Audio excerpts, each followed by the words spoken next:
My power is absolute. La fin de The Boys est sur le point de commencer. La saison 5 devra aborder pas mal de choses pour conclure la série et pour mettre en place le futur. Tu vas m'écouter très attentivement. Tu vas l'aimer, cette histoire, c'est garanti. Bagarre, duel, torture, vengeance, géant, monstre, poursuite, évasion, grand amour, miracle. La série a fait ses débuts sur Prime Video en 2019 et depuis, la télévision n'est plus la même. Cette série crue, actuelle et parfois bouleversante se déroule dans un monde où les super-héros sont corrompus et récompensés pour cela par la gloire et le soutien des entreprises. Alors que la série entame sa 5e et dernière saison, la tension est à son comble aux États-Unis. Le Protecteur est en quelque sorte le président des États-Unis. Les humains sont internés et Butcher tente une dernière fois d'éradiquer les super-héros, quitte à y laisser sa vie. Tant de questions restent sans réponse à l'approche du final de la série, mais ces questions doivent absolument trouver une réponse dans la saison 5 de The Boys. Je n'aurais jamais imaginé voir Ashley survivre et Victoria Neuman mourir. Et pourtant, la saison dernière, Ashley a manœuvré pour accéder au poste de PDG de Vought. Sa promotion fut cependant de courte durée. L'arrivée de Sir Sage, la super la plus intelligente du monde, a relégué Ashley au rôle de simple figure de proue de l'entreprise, sans aucun réel pouvoir. Le final de la saison 4 a révélé un protecteur déchaîné, déterminé à éliminer quiconque détenait des informations compromettantes sur lui ou la société. Et Ashley en faisait partie. Alors, comme toute personne débrouillarde l'aurait fait, elle s'est introduite par effraction dans l'appartement du protecteur et s'est injectée du composé V dans l'espoir de devenir invulnérable. La dernière fois qu'on l'a vue, Ashley souffrait terriblement des effets du produit. Pourtant, dans la bande-annonce de la saison 5, elle semble en pleine forme. Alors, quel pouvoir a-t-elle acquis ? Il me tarde de savoir car cela pourrait être soit un pouvoir bien débile, soit un pouvoir bien glauque. Tu m'as enculé? Quoi ? Le protecteur retrouvera son père dans la saison 5. Mais pourquoi ? Pourquoi réveillerait-il le petit soldat après les dégâts causés lors de la saison 3 ? Peut-être pour accroître son pouvoir, puisqu'il dirige désormais le gouvernement. Ou bien le petit soldat revient pour aider le protecteur dans sa quête d'immortalité. Ces dernières saisons, nous avons vu le protecteur aux prises avec le vieillissement. Mais sa quête du premier prototype du composé V, le produit qui a conféré l'immortalité à Thomas Godolkin et au petit soldat, laisse penser que son père détient des informations cruciales. Le rôle du petit soldat pourrait être extrêmement important dans la saison 5, et il me tarde de le revoir. Pour l'instant, les véritables intentions de Sir Sage restent floues. On sait qu'elle agissait dans le dos du protecteur en tant que conseillère et de mèche avec Thomas Godolkin, qui souhaitait éliminer les super-héros inutiles. Finalement, elle désapprouve ce plan, le jugeant éloigné de leur objectif principal, mais Thomas est mort, et le mystère plane toujours sur ses véritables desseins. Pour l'instant, elle s'amuse à utiliser son intelligence pour aider le protecteur à transformer les États-Unis en un régime fasciste doté de super au pouvoir. Mais est-ce tout ? Elle semble vouloir détruire le protecteur à terme. Mais quel est son objectif final ? La saison 5 de The Boys doit enfin nous révéler ce que prépare Sir Sage.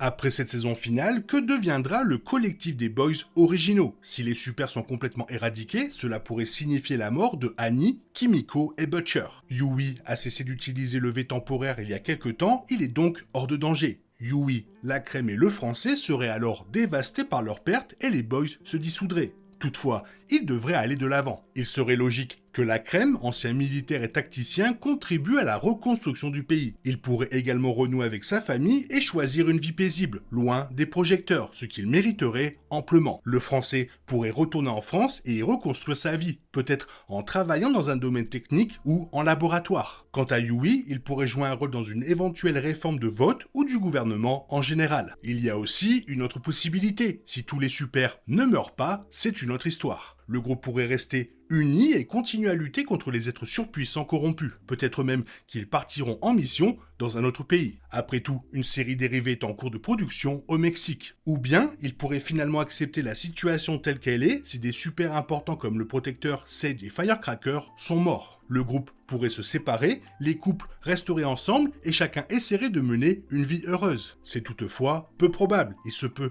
qu'une partie de l'équipe meure, voire toute l'équipe. Il faudra voir ce qui arrivera réellement aux Boys. Depuis ses débuts, Vought a joué un rôle essentiel dans le développement et le soutien des agissements du protecteur, du petit soldat et d'autres êtres puissants qui ne sont ni des super-héros ni des héros. De la dissimulation de catastrophes à la manipulation constante des relations publiques autour d'événements dévastateurs, Vought est la machine qui a rendu cet univers si terrible. Alors, nous voulons tous savoir ce qu'il adviendra de Vought. Tombera-t-elle finalement avec la défaite du Protecteur? Pourrait-elle, avec le temps, devenir un vestige d'une époque où les super-héros régnaient sur la Terre? Ou bien l'organisation parviendra-t-elle à se réinventer et à se réformer? L'entreprise a bien des origines pharmaceutiques, même si cette histoire est plutôt confuse. Alors peut-être que ces ressources pourraient servir à créer des médicaments bénéfiques pour le commun des mortels. Ce n'est pas impossible, à condition de faire un grand ménage pour que les responsables de leurs crimes soient tenus pour responsables et d'instaurer une nouvelle direction. Surtout pas avec Stan Edgar. Même si cela se produit, il faudra beaucoup d'efforts pour que les Américains, y compris les idiots qui soutiennent le Protecteur, retrouvent confiance en Vought. C'est l'une des questions majeures auxquelles la saison 5 de The Boys tentera de répondre. Butcher est en possession d'un virus capable de tuer tous ceux qui ont du composé V dans le sang. Mais s'il parvient à le propager, quelles en seront les conséquences? Bien sûr, nous voulons voir le Protecteur et les autres super-héros maléfiques mourir, mais qu'adviendra-t-il d'Annie et de Kimiko? N'oublions pas non plus les super-héros de Gen V, dont la plupart sont des enfants bienveillants. Et puis, il y a ceux qui ont peut-être trouvé la rédemption, comme A-Train et Kate. Existera-t-il encore des super-héros après la saison 5 de The Boys? J'ai l'impression qu'il est impossible de propager le virus et de tous les éliminer. Certains pourraient vivre isolés et en paix. Mais comment le propager à travers le monde entier? Il y a forcément des super dans de nombreux pays. Voilà une question qui mérite réflexion. C'est peut-être la question la plus importante de toutes. Après avoir trahi ses camarades dans la saison 4 et disparu vers une destination inconnue, Butcher semble être de retour et prêt à réunir l'équipe. Butcher a toujours été l'anti-héros de cette histoire et, étant donné qu'il est désormais un super, il est fort probable qu'il meure. Il a toujours voulu éradiquer les super, mais l'utilisation d'un virus tueur de super pourrait également l'éliminer. Et le super qu'il veut absolument tuer est le Protecteur. Tout au long de la série, il a été quasiment invincible, encaissant tous les coups et toutes les ruses en les réduisant tous en miettes d'un simple regard. Mais cette fois, c'est le dernier round, l'ultime confrontation entre les boys et les super. Le Protecteur est à la recherche du V1 qui pourrait le rendre immortel. Les boys doivent le tuer cette fois-ci, sous peine de voir le monde sombrer à jamais dans le chaos. Franchement, une mort atroce est ce qu'il mérite après toute la douleur, la destruction et le chaos qu'il a semé au fil des ans. Mais la série pourrait aussi prendre une autre direction. La série The Boys et son spin-off Gen V se déroulent dans le même univers et suivent la même chronologie. Bien que Gen V n'ait pas encore été officiellement renouvelé pour une saison 3, ce serait une surprise. Critiques et fans apprécient l'histoire captivante qui suit de jeunes super en formation à l'université. Il est possible que Prime n'annonce pas officiellement le renouvellement en raison des liens étroits entre l'intrigue de Gen V et celle de la saison 5 de The Boys. Peut-être apprendrons-nous le retour de Gen V peu après la diffusion du dernier épisode de The Boys saison 5. Ainsi, même si The Boys pourrait se terminer par la défaite de celui-ci, il ne serait pas logique de le tuer si Gen V doit se poursuivre. Bien sûr, les personnages pourraient affronter d'autres méchants, comme le père du Protecteur, le petit soldat, Sage ou un nouveau venu encore inconnu. Toutefois, Gen V serait incomplète sans le Protecteur. Même s'il n'a fait qu'une brève apparition dans la saison 1 et qu'il est totalement absent de la saison 2, sa présence menaçante reste palpable, même hors écran. Le Protecteur est un méchant tellement captivant qu'il est indispensable à la cohérence de Gen V. Si les personnages atteignent tous leur objectif d'ici la fin de la série The Boys, cela pourrait sonner le glas de ce spin-off à succès. Vu la popularité de la série, ce serait une erreur. Si Gen V s'achevait, il resterait l'autre spin-off prévu, Vought Rising, la série préquelle retraçant la jeunesse du petit soldat et Homefront. Cependant, le Protecteur n'y a pas sa place, car l'histoire se déroule dans les années 50, donc avant sa naissance. Gen V offre une perspective unique, à la fois comme série de super satirique et comme récit initiatique atypique. Elle aborde les mêmes thèmes politiques que The Boys, mais à travers le prisme d'une nouvelle génération qui lutte contre l'oppression, la manipulation et la désinformation.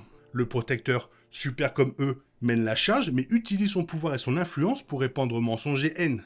Il est le redoutable antagoniste capable d'influencer les jeunes esprits impressionnables. Bien que des personnages vulnérables et naïfs le perçoivent comme un héros, il est tout sauf cela. Ce que l'on sait, ou du moins que l'on peut supposer, c'est que de nombreux personnages de Gen V feront une apparition dans la saison 5 de The Boys, et on espère les revoir. Les seuls personnages de Gen V dont la présence a été formellement confirmée est Jordan Lee et par la suite Marie. On peut s'attendre à revoir d'autres visages familiers. Cette équipe face au Protecteur n'augure rien de bon pour le super accro au lait et, par extension, pour les jeunes de Gen V.